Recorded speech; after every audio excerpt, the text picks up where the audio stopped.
बिस्मिल्लाहिर्रहमानिर्रहीम 20 मार्च 2020 77 योम शहादत इमाम इनकलाब हज़रत पीर सिंह सूर्य बादशाह शहीद संदन जो नाव अज भी कुफर ऐं बातिल जे ऐवाननि में ज़लज़ला बर्पा करे थो। योम शहादत जे मौक़े ते आज़ादी इनकलाब जे इमाम खे अज़मत ऐं अक़ीदत भरियो सलाम।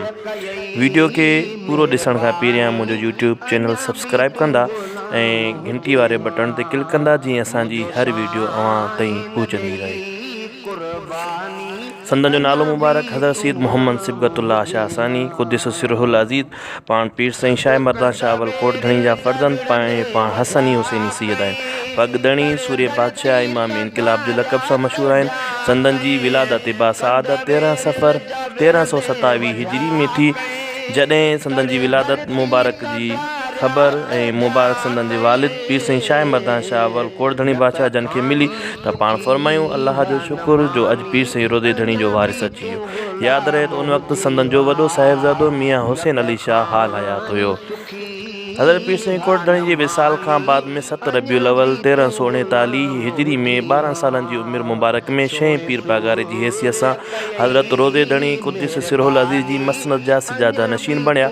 उन मसनद ते वेंदी शाही तजमुल ऐं ताक़त आज़ादी लाइ जिदोजहद जो जज़्बो ऐं अंग्रेज़नि नसारे ख़िलाफ़ नफ़रत खेसि विरसे में मिली।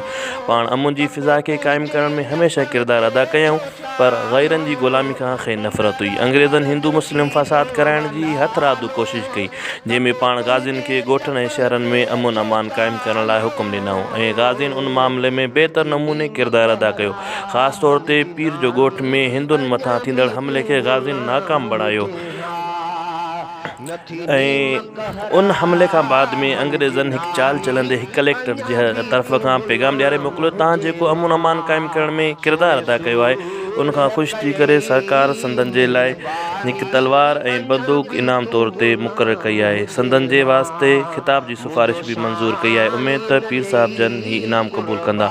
पीर साहिब जन फरमायो त कलेक्टर जो असांजी तरफ़ खां वञी शुक्रियो अदा कर ऐं खेसि चओ त हथियार असां वटि मौजूदु आहिनि ऐं पीर पगारे जो ख़ानदानी ख़िताब असां लाइ काफ़ी आहे।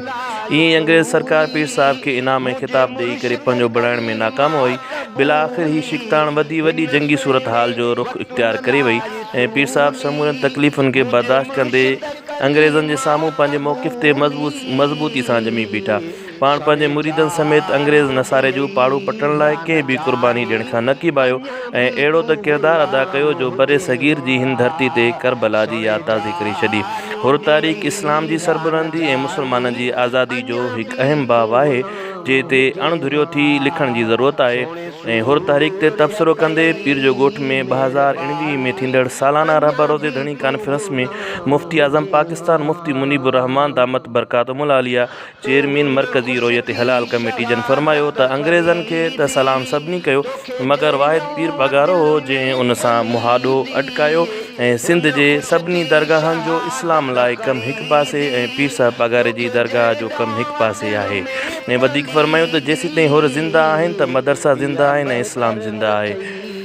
अल मुख़्तसिर हिन आज़ादी जे इमाम खे 20 मार्च 1943 मुताबिक़ 13 रबीउल अव्वल 1362 हिजरी में सूरी जो सिंगार बणाए शहीद कयो वियो।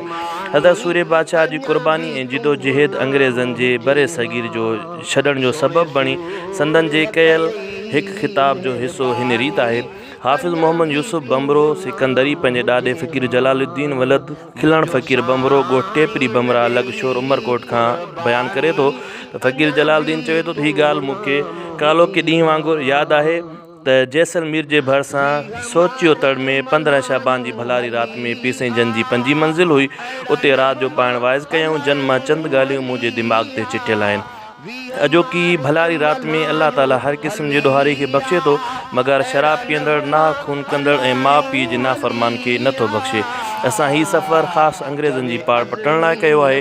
गाज़ियुनि खे खपे त हर घड़ी तयारु रहनि। को वक़्तु ईंदो जो मुंहिंजा बकरार ऐं रेढार मुरीद माड़ियुनि ऐं महलातुनि जा मालिक थींदा ऐं मुंहिंजो को बि मुरीद मिसकिन न रहंदो पर यादि रखो उन दौर में ईमान घटिजी वेंदो। हीअ दुनिया फ़ानी आहे तंहिं करे ईमान बचाइजो। ही संदन जो ख़िताब मुबारक हुयो। वधीक तफ़सील ऐं वधीक वीडियोज़ जे लाइ असांजे चैनल खे सब्सक्राइब कंदा जीअं असांजी हर ईंदड़ वीडियो अव्हां ताईं मिली सघे।